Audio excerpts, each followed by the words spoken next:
Commander Jake Morrison sat in his chair on the bridge of the UES Sentinel. He held a warm cup of coffee in his hands and looked out at the stars. It was a quiet morning in space, just like most mornings. The ship moved slowly through the dark. Between planets, watching for anything strange. Jake had been doing this job for 5 years. Most days were boring. The crew checked signals, looked at their screens, and drank coffee. They were part of Earth's defense system, but nothing ever happened. Earth was safe and alone in the universe. At least, that's what everyone thought. Lieutenant Amy Carter sat at her station nearby. She watched the communication screens that showed signals from across space. Usually, the screens were quiet. Sometimes, they picked up radio waves from old Earth satellites or messages between space stations. Amy had learned to expect nothing exciting. Then everything changed. The communication array started flashing with bright lights. Beeps and alarms filled the bridge. Amy jumped in her seat and almost dropped her coffee cup. The screens showed incoming. Signals unlike anything she had ever seen. "Commander Morrison," Amy called out, her voice shaking. "We're getting something strange. Really strange." Jake put down his coffee and walked over to Amy's station. The screens showed waves of data streaming in from deep space. The patterns were complex and clearly not from any human technology. "What is it?" Jake asked, leaning over Amy's shoulder to look at the screens. "I don't know, sir. The computer is trying to translate it, but it's taking time. The signal is coming from really far away, maybe hundreds of light years." Jake felt his heart beating faster. If this was real, it would be the first contact with alien life. He had trained for this moment, but he never thought it would actually happen. "Keep working on it," Jake said, "and wake up the rest of the crew. We might need everyone." Amy worked at her station, running the alien signals through every translation program the ship had. The computer systems worked hard to find patterns in the strange data. After 30 minutes of work, words began to appear on the screen. The first translated word was help. Amy's hands shook as she read more words appearing on her screen. "Emergency. Invasion. Dying. Please respond." The message was becoming clear, and it was terrible. "Commander," Amy said, her voice barely above a whisper, "I think they're asking for help. They're in trouble." Jake read the growing translation on Amy's screen. The aliens called themselves the Zilithian Empire. They were under attack by something called the Nexus Collective. Their worlds were being destroyed. Their people were dying. They needed military help, and they needed it fast. But the most shocking part was at the end of the message. The aliens had included detailed star maps showing exactly where they were and how to reach them.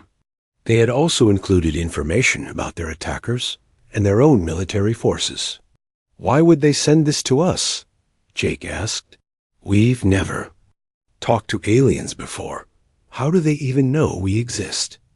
Amy continued working on the translation. More information appeared on the screen. The message was meant for someone called the Corvani Federation, apparently allies of the Zilithians. But something had gone wrong with their communication system. The message had been sent to Earth by mistake. "Sir," Amy said, reading from her screen, "I think this was supposed to go to their friends, but it came to us instead. It's like they dialed the wrong number, but in space." Jake looked at the complete message on the screen. The aliens were desperate.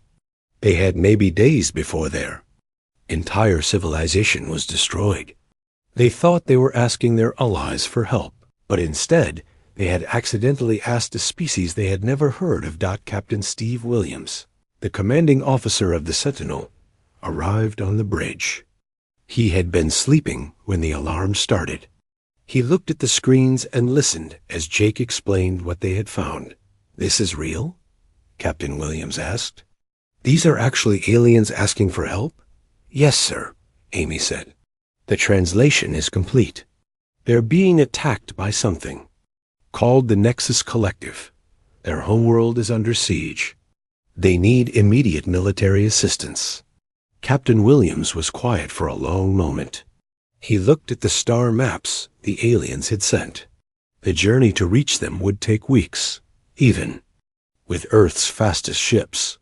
But if they were telling the truth, Earth had just received its first contact with alien life. "Send this to Earth Defense Command immediately," Captain Williams ordered. "Priority 1. Wake up everyone in the chain of command. This changes everything." Amy began sending the alien message to Earth. Within minutes, communication networks around the planet were carrying the news. Government leaders, military commanders, and scientists all received the same shocking information. Earth was not alone in the universe. Aliens existed, and they needed help. Back on Earth, Admiral Lisa Parker was in her office when the message arrived. She had been working late, reviewing defense reports. When her computer showed the incoming priority message, she expected routine military business. Instead, she found herself reading a desperate plea from another world.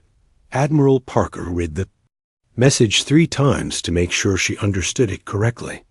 The aliens had given Earth detailed information about their location, their technology, and their enemies. They had also included a timeline that showed they had very little time left. She picked up her phone and began making calls. Every major military leader on Earth needed to know about this immediately. The aliens had made a mistake, but they had also given humanity an opportunity that would never come again. For the first time in human history, Earth had the chance to make contact with aliens. But these aliens were not coming in peace to share knowledge. They were dying, and they needed Earth's help to survive. The question was simple. Would humanity answer the call? The news spread across Earth like wildfire. Within 12 hours of receiving the alien message, every major government was holding emergency meetings. Presidents, prime ministers, and military leaders from around the world gathered in secure video conferences to discuss humanity's response. Admiral Lisa Parker stood in the main briefing room at Earth Defense Command Headquarters. The room was filled with the most important military officers on the planet. Large screens showed star maps that the aliens had sent, along with pictures of their ships and their enemies. "Ladies and gentlemen," Admiral Parker began, "we are facing the most important decision in human history. An alien civilization has asked for our help. They are dying, and we have the power to save them." General Karen Davis, head of ground forces, raised her hand. "Admiral, do we even know if we can trust these aliens? What if this is some kind of trap?" "That's a fair question," Admiral Parker replied. "But our scientists have studied their message for hours. The math in their star charts is correct. The physics of their technology makes sense. If this is a fake, it's the most detailed fake ever created." Colonel Dan Roberts, who commanded the Marine Corps, looked at the images of the enemy ships on the screen. "These Nexus Collective ships are huge. Our intelligence says they're 3 times bigger than our largest battleships. How are we supposed to fight something like that?"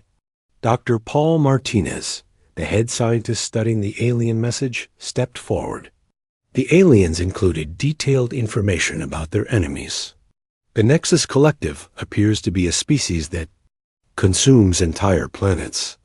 They strip away all resources and move on to the next world. They're like a plague that spreads across the galaxy. "And the Zilithians?" asked Captain Helen Brooks, one of Earth's top ship commanders. "The Zilithians seem to be warriors, similar to ancient knights, but with advanced technology. They're brave fighters, but they're not prepared for the Nexus Collective's tactics. That's why they need help." Admiral Parker walked to the center of the room. "I've made a decision. We're going to help them. Earth Defense Command is authorizing the largest military operation in human history. We're going to send every available ship to the Zilithian system." The room erupted in discussion. Some officers were excited about the opportunity to prove humanity's strength. Others worried about leaving Earth defenseless. All of them understood that this decision would change everything. "How many ships can we send?" asked General Davis. "Every ship we have," Admiral Parker replied. 150 warships, from our biggest battleships to our smallest destroyers. We're also sending ground forces, medical teams, and supply. Ships. This will be the entire human defense fleet. Colonel Roberts stood up. "Admiral, with respect, we've never fought aliens before. We don't know their tactics, their weapons, or their weaknesses. How can we be sure it will be effective?" "Admiral," Parker smiled. "Colonel, humans have been fighting wars for thousands of years. We've fought in every environment on Earth, from deserts to jungles to frozen mountains. We've always found ways to adapt and win. I believe we can do the same in space." The planning began immediately. Captain Tony Clark, Earth's best engineer, was put in charge of preparing the ships for the long journey. The alien star charts showed that the Zilithian system was over 400 light years away. Earth's ships had never traveled that far from home. "We'll need to modify our jump drives," Captain Clark explained to his team. The aliens included information about their faster-than-light travel. "If we can adapt their technology to our ships, we can make the journey in about 2 weeks." Meanwhile, Colonel Roberts worked with his staff to prepare ground forces for alien warfare. They studied the information about both the Zilithians and the Nexus Collective, trying to understand how to fight alongside one species against another. "The Nexus Collective uses swarm tactics," Colonel Roberts explained to his officers. "They send thousands of small ships to overwhelm their enemies. But they also use massive harvesting machines to strip planets of resources. We'll need to be ready for both types of combat." Dr. Martinez worked around the clock to understand the alien technology. The Zilithians had included detailed information about their weapons, their ships, and their defensive systems. Much of it was more advanced than anything Earth had ever built. "Their energy weapons are incredible," Dr. Martinez told Admiral Parker. "But they seem to lack the tactical flexibility that humans use in combat. They fight with honor and tradition, but they don't adapt quickly to new situations." "And that's where we come in," Admiral Parker said. "Humans are good at thinking quickly and changing tactics when needed. That might be exactly what the Zilithians need." As the days passed, ships from around the world began arriving at the main staging area near Mars. The sight was incredible, the largest fleet humanity had ever assembled, all preparing for a journey to another star system. Captain Helen Brooks stood on the bridge of her ship, the UES Defiance, and watched the other ships arriving. Battleships, cruisers, destroyers, and support vessels filled the space around Mars. Every ship was being loaded with supplies, weapons, and troops. "It's beautiful," said her first officer, Lieutenant Commander Rick Clark. "I never thought I'd see so many human ships in one place." "It's also terrifying," Captain Brooks replied. "If we're wrong about this, we could be flying into a trap. And if we lose, Earth will be defenseless." But despite the concerns, the preparation continued. Engineers worked to install the new jump drives. Marines trained for combat in alien environments. Pilots practiced flying in formation with ships they had never worked with before. Admiral Parker visited each ship personally. She spoke with captains, officers, and crew members. She wanted everyone to understand the importance of their mission. "We're not just going to save the Zilithians," she told the crew of the battleship UES Victory. "We're going to show the galaxy that humanity deserves a place among the stars. We're going to prove that Earth is not a weak, isolated planet, but a world full of warriors willing to help others." The final preparations took 2 weeks. During that time, scientists continued studying the alien message. Looking for any additional information that might help the fleet. Engineers made final adjustments to the jump drives. Military leaders finalized their battle plans.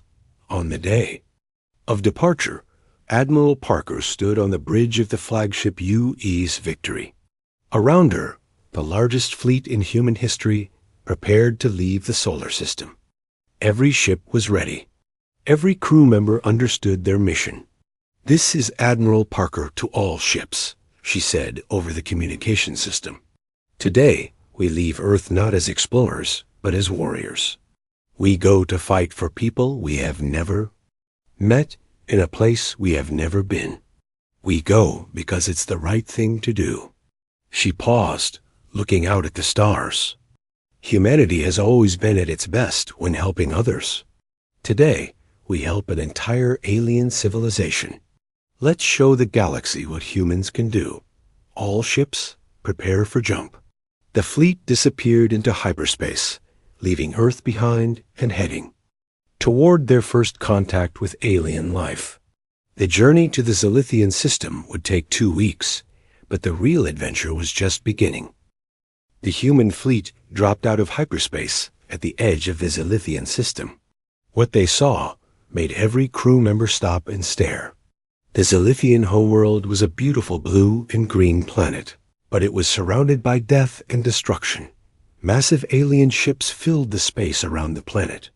These were the Nexus Collective vessels, and they looked like nothing humans had ever seen. Each ship was the size of a city, covered in dark metal and strange spikes. They moved like giant insects, crawling through space and feeding on everything they found. Admiral Mike Johnson, commanding from the flagship U.E.S. Victory, watched the scene through his bridge windows. The enemy fleet was enormous. He counted over 300 Nexus ships of various sizes. His human fleet had only 150 ships, but they were here to fight. "Admiral," called Lieutenant Commander Susan Lee from her station. "We're receiving a transmission from the planet. It's from the Zilithians." "Put it on the main screen," Admiral Johnson ordered. The screen flickered, and an alien face appeared. The creature looked somewhat like a human, but with blue skin and large golden eyes. It wore what appeared to be armor, and its expression was desperate. "Unknown vessels," the alien said. "I am War Commander Zephanara of the Zilithian Empire. We did not expect anyone to respond to our call for help. Who are you, and why have you come?" Admiral Johnson stepped forward. "War Commander, I am Admiral Mike Johnson of the Human Defense Fleet. We received your distress signal and came to help. We know you are calling for the Corvani Federation, but the message came to us instead." Zephanara's eyes widened. "Humans? We have never heard of your species. Are you allies of the Corvani?" "No," Admiral Johnson replied. "We're new to this part of the galaxy. But we received your call for help, and we came anyway. We're here to fight the Nexus Collective." On the planet's surface, Zephanara looked at his remaining officers. The Zilithian military was almost destroyed. Most of their ships had been lost. In the first days of the invasion, their cities were under constant attack. They were down to their last few thousand warriors. "These humans," Zephanara said to his officers, "they have brought a large fleet. But look at their ships. They are much smaller than Nexus vessels. How can they hope to win?" Meanwhile, in space, the Nexus Collective had noticed the arrival of the human fleet. The alien hive mind that controlled their ships was confused. These vessels were not Corvani. They were not any species the Nexus had encountered before. The Nexus Collective decided to investigate. A group of 50 ships broke away from the main fleet and moved toward the humans. These ships were scouts, designed to study new prey before the main attack. Captain Roy Thompson commanded the destroyer U.E.S. Raptor. He was positioned at the front of the human formation when the Nexus scouts approached. His ship was small compared to the alien vessels, but it was fast and heavily armed. "Admiral," Captain Thompson called over the radio, The enemy is sending scouts. They're trying to figure out what we are. Let's not keep them waiting, Admiral Johnson replied. All ships. Prepare for combat. Show them what humans can do. The first battle began when the Nexus scouts opened fire. Their weapons were different from anything humans had seen. Instead of lasers or missiles, they fired streams of energy that seemed to eat through metal and armor. Captain Thompson's ship was hit by one of these weapons. The energy stream burned through his ship's hull, causing explosions throughout the vessel. But instead of retreating, Thompson did something the aliens didn't expect. He turned his damaged ship directly toward the largest Nexus scout and accelerated to full speed. This is Captain Thompson to all ships, he said over the radio. If we're going to die, let's make it count. Raptor is making a ramming attack. The other human captains watched in amazement as the destroyer U.S. Raptor crashed into the alien scout ship. The collision destroyed both vessels, but it also showed the Nexus Collective something important. These humans were willing to sacrifice themselves to win. The remaining Nexus scouts quickly retreated to their main fleet. The hive mind that controlled them was disturbed by what it had seen. These new creatures fought with a fury that was almost insane. They were willing to die to achieve victory. Admiral Johnson used the confusion to his advantage. All ships advance on the planet. We're going to break through their lines and get our ground forces to the surface. The human fleet moved forward in a coordinated attack. The ships were smaller than the Nexus vessels, but they were faster and more maneuverable. Captain Helen Brooks led a group of destroyers in hit-and-run attacks, striking at the enemy, and then disappearing before they could respond. Commander Joe Anderson pioneered a new tactic. He used damaged ships as decoys, making the Nexus think they were attacking one target, while the real attack came from somewhere else. The aliens had never seen this kind of tactical thinking before. On the planet's surface, War Commander Zethanara watched the battle in space. The humans were actually fighting the Nexus Collective to a standstill. Their ships were being destroyed, but they were taking the enemy with them. How are they doing this? Asked one of his officers. Their ships are so small. They fight differently than we do, Zethanara replied. They don't follow the rules of honorable combat. They use tricks and deception, but it's working. The battle raged for hours. Both sides lost ships, but the humans were slowly pushing through the Nexus blockade.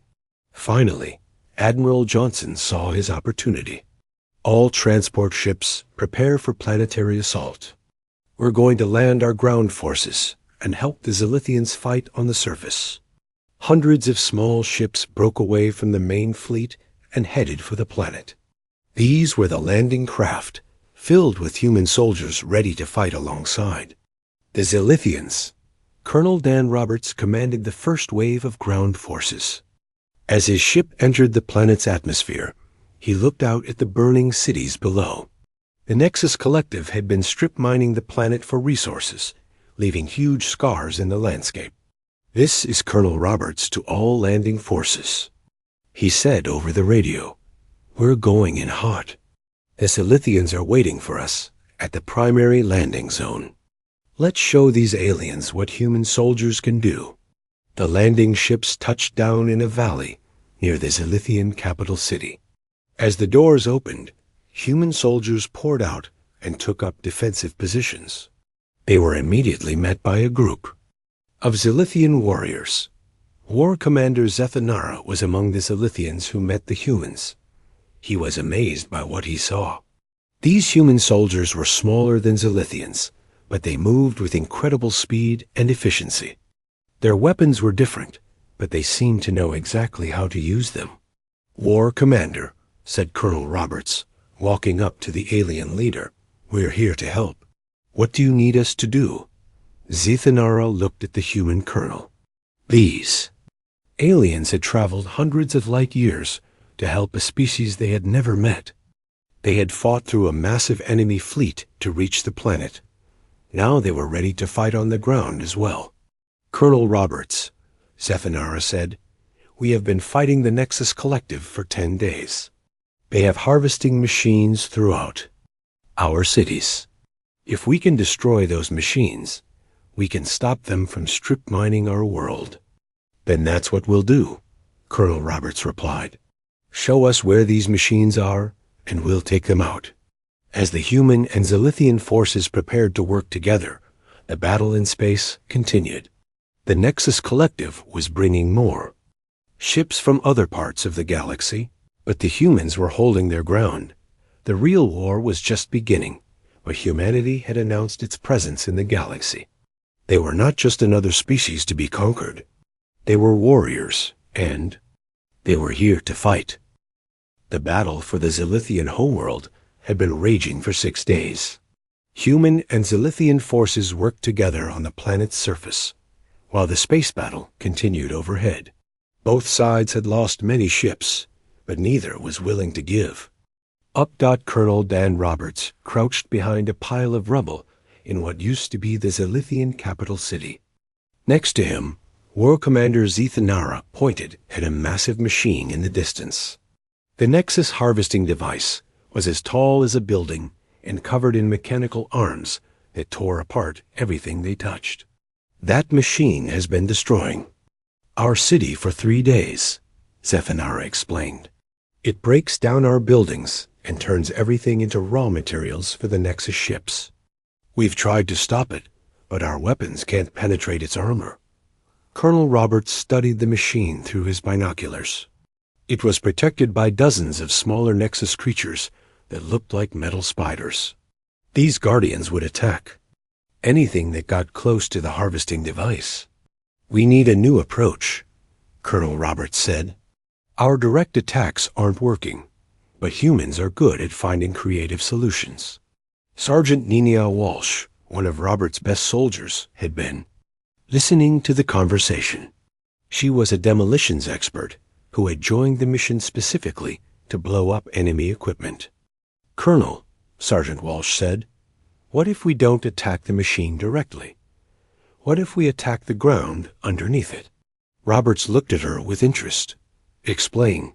"The machine is heavy, but it's supported by the street and the buildings around it. If we can plant explosives in the underground tunnels, we might be able to make the whole thing collapse into the ground." War Commander Zephaniah's eyes lit up.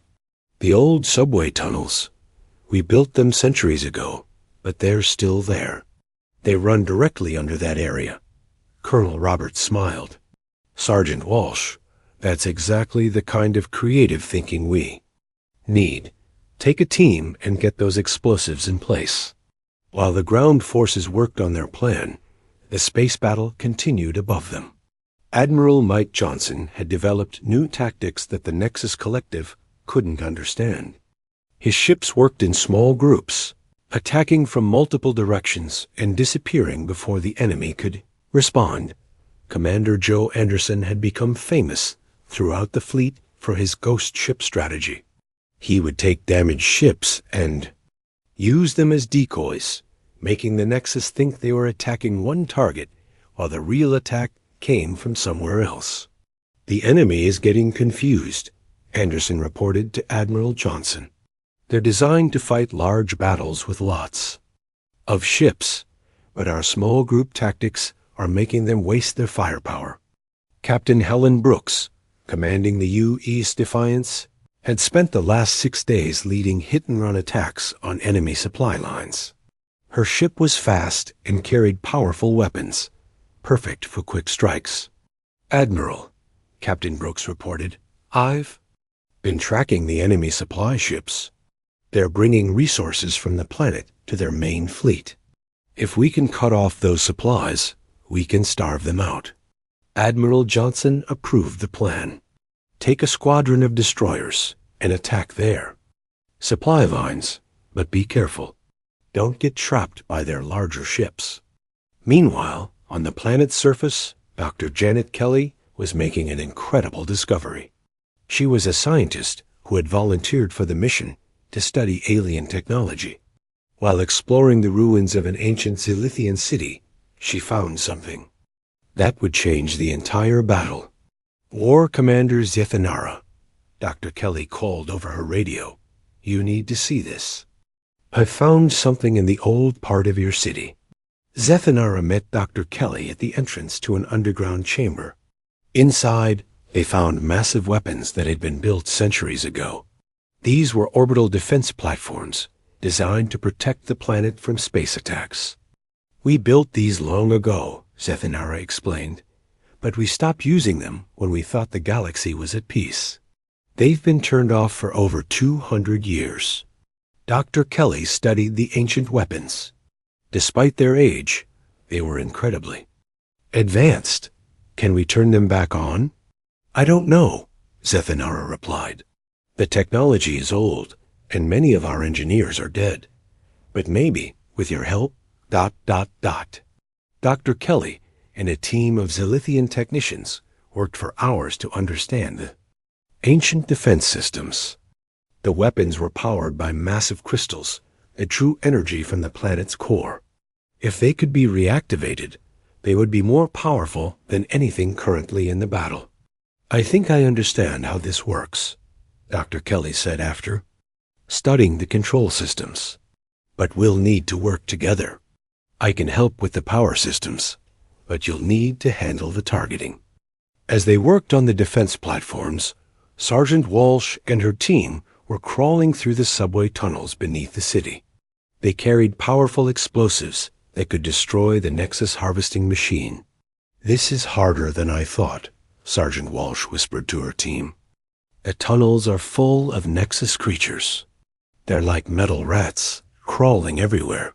The team moved slowly through the dark tunnels, avoiding the alien creatures and setting up their explosives. They needed to place the bombs in exactly the right spots to bring down the massive harvesting machine. Back in space, the battle was reaching a critical point.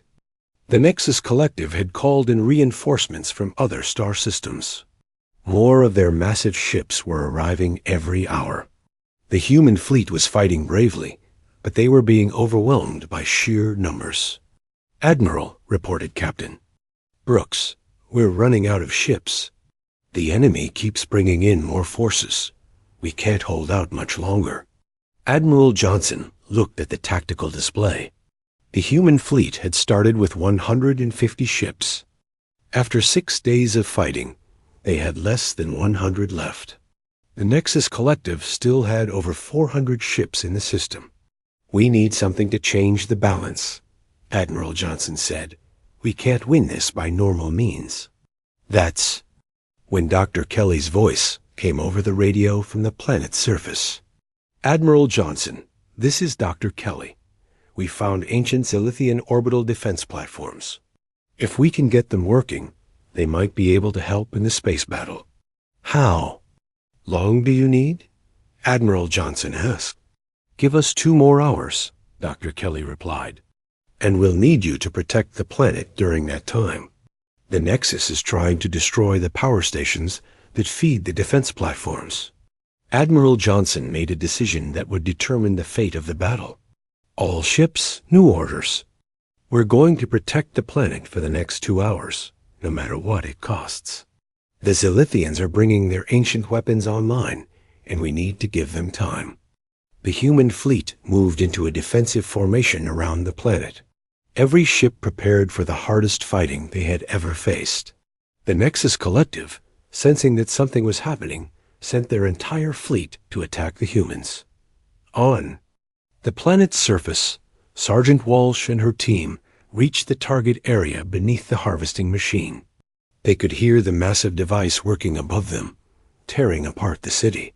Explosives are in place, Sergeant Walsh reported. When I detonate them, that machine is going to fall into a very deep hole. At the same time, Dr. Kelly and the Zilithian technicians were making final adjustments to the orbital defense platforms. The ancient weapons were slowly coming back to life, drawing power from the planet's core. It's working, Dr. Kelly said. Excitedly, the platforms are powering up. But we can only bring 3 of them online. The others are too damaged. War Commander Zethanara stood at the control station for the defense platforms. He hadn't used weapons like this since he was a young warrior, but the knowledge was still there. "Dr. Kelly," he said, "are you ready to see what Zilithian military engineering can do?" The tide of battle was about to turn. The humans had fought bravely, and the Zilithians had shared their most powerful weapons. Together, they were about to show the Nexus Collective that some species would never surrender. The moment of truth had arrived. Dr. Janet Kelly and War Commander Zethanara stood at the control station for the ancient orbital defense platforms. 3 of the massive weapons were now online, drawing power from deep within the planet. "Platforms are ready," Dr. Kelly announced over the radio. "Admiral Johnson, we're about to give you some serious firepower." In space, Admiral Mike Johnson watched as the Nexus Collective threw everything they had at the human fleet. Hundreds of enemy ships surrounded the planet, firing their terrible weapons. Several human ships were destroyed in the first few minutes of the massive attack. "All ships, hold your positions," Admiral Johnson ordered. "Help is coming." On the planet's surface, War Commander Zethanara targeted the largest Nexus ship with the first defense platform. The ancient weapon charged up, gathering energy from the planet's core. When it fired, a beam of pure energy shot into space, brighter than lightning. The beam struck the Nexus command ship and cut it in half. The massive alien vessel exploded in a ball of fire that could be seen from the planet's surface. The remaining Nexus ships stopped their attack, confused by this new threat. "Target the next ship," Dr. Kelly said, adjusting the power systems. "These platforms are working perfectly." The second defense platform fired, destroying another large Nexus vessel. The third platform targeted a group of smaller ships, destroying 5 of them with a single shot. In less than 2 minutes, the ancient Zilithian weapons had destroyed more enemy ships than the human fleet had managed in 6 days.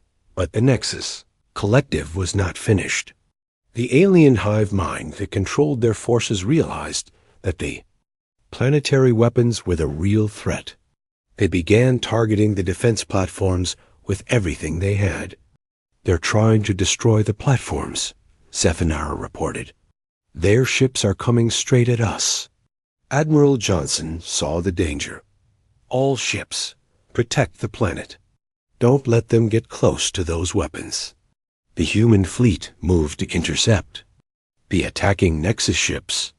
Captain Helen Brooks led her destroyers in a desperate charge, trying to stop the enemy before they could reach the planet. Her ship, the U.E.'s Defiance, was hit by several enemy weapons but kept fighting. "This is Captain Brooks," she called over the radio. "My ship is badly damaged, but we're not giving up. We're going to stop these aliens." On the planet's surface, Sergeant Nina Walsh was ready to detonate the explosives under the harvesting machine. But as she prepared to set off the bombs, she discovered something terrible.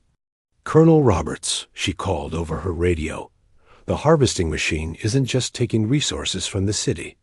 It's drilling down toward the planet's core. If it reaches the core, it will destroy the entire planet." Colonel Dan Roberts realized the full scope of the Nexus plan. They weren't just invading the planet. They were planning to destroy it completely, taking all of its energy for themselves.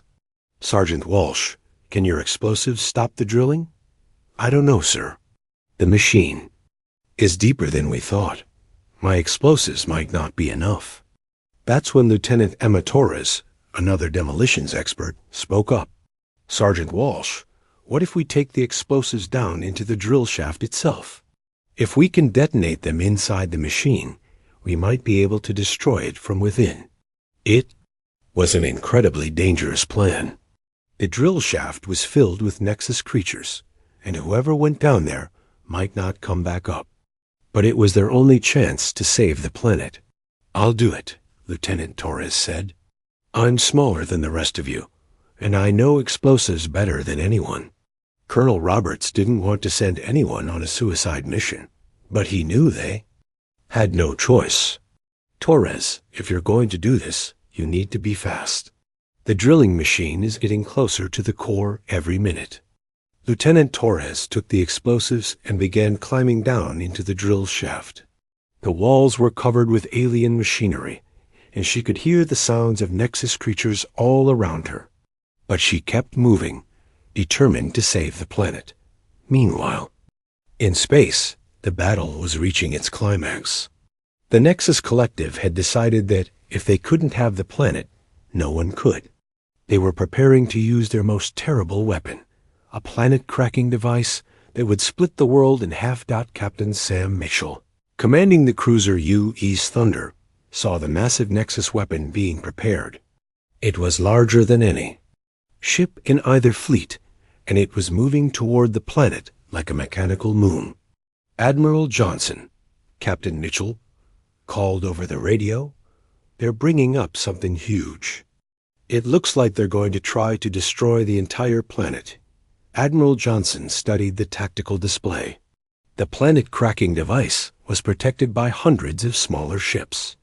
Getting close to it would be almost impossible. But if they didn't stop it, everything they had fought for would be lost.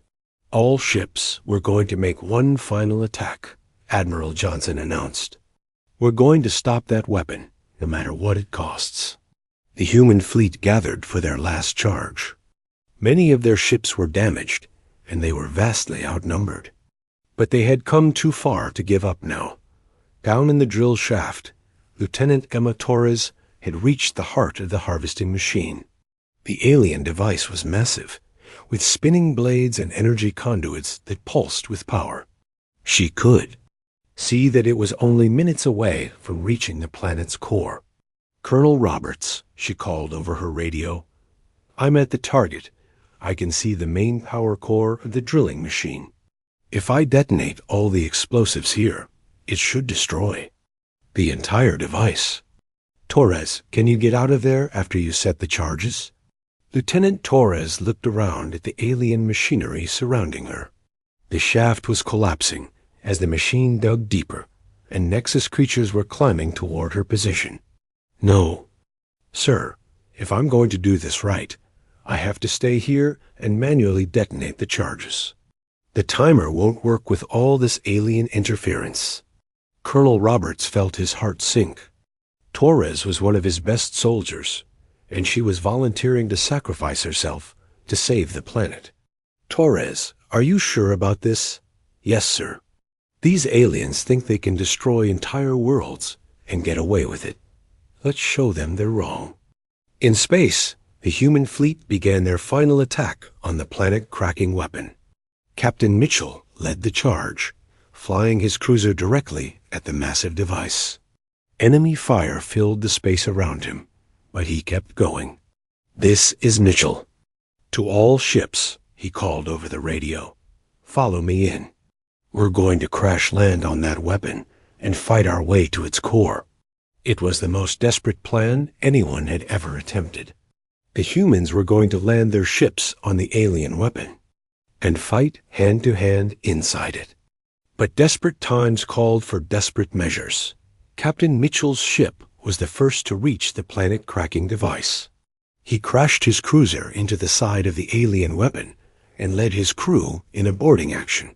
Human soldiers poured out of the damaged ship and began fighting their way through the alien corridors. Human ships followed Mitchell's example.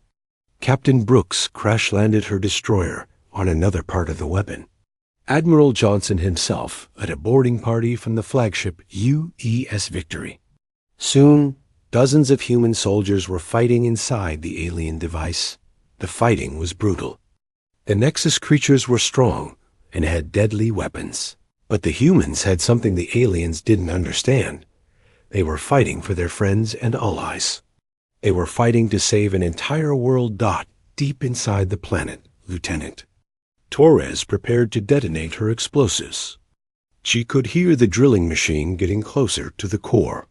In a few more minutes, it would reach the planet's center and destroy everything. This is Torres. she said over her radio. "Tell my family I died fighting for something important." Detonating charges in 3.2.1. The explosion was enormous. It started deep underground and spread upward through the entire drilling machine. The massive alien device collapsed in on itself, sending shockwaves through the planets. Surface. On the surface, War Commander Zethanara felt the ground shake beneath his feet. "The drilling has stopped," he announced. "The human soldier has saved our world." In space, the humans fighting inside the planet-cracking weapon heard the explosion from the planet below. It gave them new strength to continue their desperate battle against the Nexus creatures. Captain Mitchell and his team had fought their way to the control center of the alien weapon. The room was filled with strange technology that pulsed with dark energy. "If we can destroy this control center," Mitchell told his soldiers, "we can stop this weapon from firing." The final battle was fought in the heart of the alien device. Human soldiers with simple weapons faced off against Nexus creatures with advanced technology. But the humans had courage and determination that the aliens couldn't match. Captain Mitchell himself planted the final explosive charge on the weapon's main power core. As the device began to overload, he and his surviving soldiers ran for their escape pods. The planet-cracking weapon exploded in a flash of light that could be seen throughout the star system. The massive device broke apart, sending debris in all directions. The Nexus Collective's ultimate weapon was destroyed. With their planet-cracking device gone and their harvesting machines destroyed, the Nexus Collective began to retreat. The hive mind that controlled them realized that these humans were unlike any species.